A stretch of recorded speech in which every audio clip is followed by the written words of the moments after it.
on est à la chapelle des Fossés, chapelle qui a été bénite par le curé Bretodeau en 1875, chapelle qui a été construite à l'occasion d'une guérison d'une main, c'était un vœu qui avait été fait. Bon, et actuellement la chapelle était bien abîmée et il y a toute une équipe qui est en train de la rénover, de la réhabiliter, de la consolider. Alors, un des artisans, c'est surtout Gérard Tricoire. Hein. Alors Gérard, pourquoi tu t'occupes de la chapelle des Fossés? C'est mon père, il y a 2 ans, qui m'a amené ici. Bon, on était habitué à faire la Vierge des Rouleaux, on était habitué à entretenir la chapelle Saint-Hubert, j'allais lui donner un coup de main de temps en temps. Et on était à peu près à jour, quoi, disons. Et puis il me dit, il y a un truc quand même qui me chagrine, c'est la chapelle des Fossés. Il m'a dit, il faut que je t'y emmène voir. Et puis moi, la chapelle des Fossés, c'était un peu oublié. J'avais presque 40 ans que j'étais pas venu par là. Et donc un jour de 2016, je crois, on est venus tous les deux là. Et puis en fait, elle était encombrée de végétaux, dont le gros acacia ici, et plusieurs arbustes qui étaient plus taillés depuis longtemps. Il y avait 3 grandes perches là qui poussaient en direction de la chapelle. Mais c'était des trucs assez gros, c'était... Non, c'était pas énorme, c'était 20 cm de diamètre, et, dont une en particulier qui avait décoiffé le clocheton. Là. Et 2 autres qui poussaient en direction de la maison des voisins. Donc on a enlevé ça d'abord nous-mêmes. Après on a enlevé le gros acacia là, qui était au bord de la route et qui couvrait la moitié du terrain par ses branches. Finalement, la chapelle, on la voyait plus, quoi. On la voyait plus. Comme témoin, il y a quand même des photos, comme dans le livre du mai, où on la devine, c'est tout, quoi. Elle était dans un rideau de verdure. Ensuite, il y avait un sapin derrière, dont les branches couvraient la toiture. Donc ça a été fait en une matinée l'année dernière, au mois de mars, je crois. Donc en 2018, quoi. Ouais. Donc ça, c'était la première étape. C'était la première étape. Bon, il y avait le problème du petit clocheton qui était en morceaux au pied du mur, là. Le petit clocheton sur la droite, là-bas, là. Voilà. Celui-là, il était en 8 morceaux. Ouais. Plus la flèche qui était détruite, irrécupérable. On en a discuté à l'Assemblée de mémoire encore cette année. Puis on s'est dit quand même, il faut faire quelque chose. Et puis il fallait déjà trouver un échafaudage. L'échafaudage, c'était le premier point. Bon, Jacques, tu es président de l'AEP. La chapelle des Fossés est dans ton giron. Alors, qu'est-ce que tu penses de ce chantier là? Alors, pourquoi ce chantier d'abord?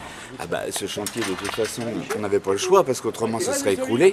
Donc il y a un an, on a fait abattre les arbres qui étaient autour pour pas que ça abîme le truc. Et puis bon, avec l'aide de mémoire et puis de Gérard, on a refait les 2 petites tourelles qui étaient tombées. D'accord. Donc ce qui est fait, c'était fait correctement par des professionnels et ça va durer encore 50 ans, quoi. Oh plus que ça. Ça a été fait par des gens bénévoles très gentils qui nous ont aidés parce que l'AEP n'est pas une association très riche et donc on fait avec nos moyens. Voilà. D'accord. Bon, Jacques, tu t'occupes de l'AEP. Alors l'AEP, ça couvre quels sont les bâtiments, quelles sont les choses que... L'AEP. Parle-nous de l'AEP. Voilà, je te parle de l'AEP. Donc l'AEP, c'est l'Association d'éducation populaire. C'est une association qui a été créée après la loi de 1905 sur la séparation de l'Église et de l'État. Donc l'AEP est propriétaire de beaucoup de choses qui appartenaient autrefois à la paroisse, c'est-à-dire l'école privée, le collège, les 2 chapelles, le patro, et puis une petite maison qui avait été construite aussi en même temps que le collège pour servir de logement de fonction au directeur. On avait des terrains qu'on a revendus pour pouvoir faire des travaux qui sont derrière le collège. Et puis cette maison, éventuellement aujourd'hui, si on avait vraiment un souci de trésorerie pour faire quoi que ce soit, on pourrait la vendre. Dans le passé, je crois que la colonie d'Assirac avait été achetée par l'AEP et vendue par l'AEP. Oui, alors ça c'est dans les archives, je ne sais pas du tout les dates. C'est avant que je sois là. Moi je suis là que depuis 2005. Ah oui, ça fait déjà 14 ans ça que tu tiens le manche, c'est pas mal. Quoi. Voilà. Okay.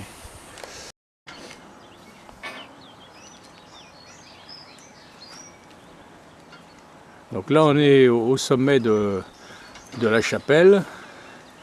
Alors Gérard, il y avait plusieurs choses à réparer ici. Là, hein?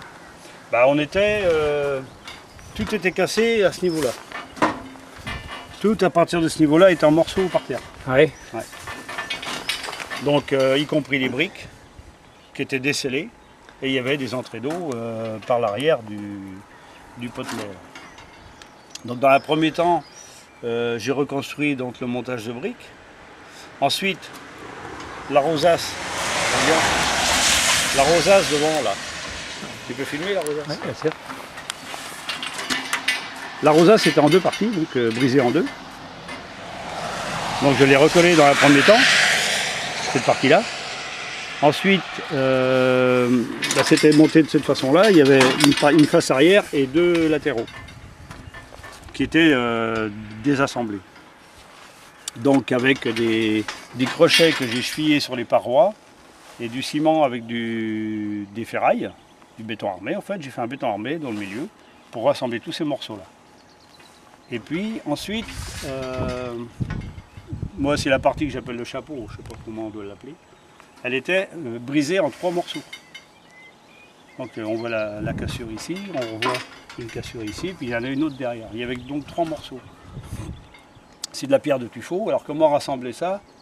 Moi je me suis dit, il n'y a qu'une solution, c'est de percer de part en part et avec des tiges filetées, de rassembler les morceaux. C'est ce que j'ai fait dans un premier temps, ça marchait. Après je me suis dit, il faut que ça soit collé, donc je l'ai collé aux cartouches de mastic, cartouches de maçonnerie. Donc on voit les cicatrices là par exemple. Alors c'est une colle qui est caoutchoutée, si bien que ça subit quelques mouvements sans briser. Après tout était cassé en plusieurs morceaux, c'était un vrai puzzle. Là il y a 2 morceaux, il y en a un autre. Tu l'as complètement reconstitué quoi. Ouais, et il y en a 2 autres là. Tu as reconstitué, donc les morceaux de tuffeau qui étaient encore là et encore réutilisables, tu les as collés, consolidés. Ouais. J'ai tout reconstitué. Mais après tu as tout reconstitué quoi. Oui, morceau par morceau. Et après, donc après cette partie-là était solide, oui. De part en part avec les tiges filetées, était serré, tout était collé. Après il faut aller refaire la flèche. Alors j'ai eu l'idée de la faire en ciment blanc en fait.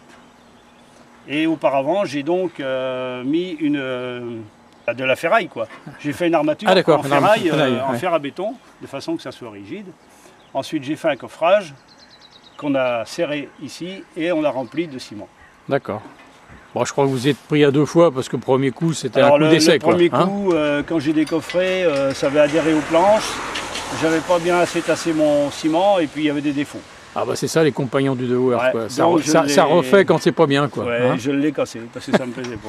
Et alors par-dessus ce petit chapeau là ce petit chapeau, c'est le Stéphane Lefeur qui était un ouvrier de la maison chez nous, qui nous a fait ça en zinc.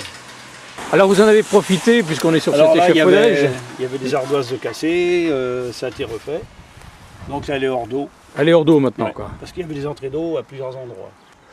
Donc il reste à faire l'autre côté quoi. Parce que l'autre côté, je suis monté à l'échelle, la flèche je l'ai défaite à la main. À la main, sans taper. Ah oui. Elle était prête de tomber sur les ardoises, donc ça aura encore causé des conneries. D'accord. Et ça c'est cassé aussi. Cette partie-là est cassée en 3 morceaux, comme celle-ci. Bon, finalement, quand on s'y met à plusieurs, c'est quand même plus facile, quoi. C'est peut-être un peu long des fois, mais... Le plus dur, c'est le début. C'est de trouver la solution pour démarrer. Après, quand c'est lancé... Donc, il y a Michel aussi qui t'a aidé, là, pas mal. Hein? Ouais. Salut, Michel.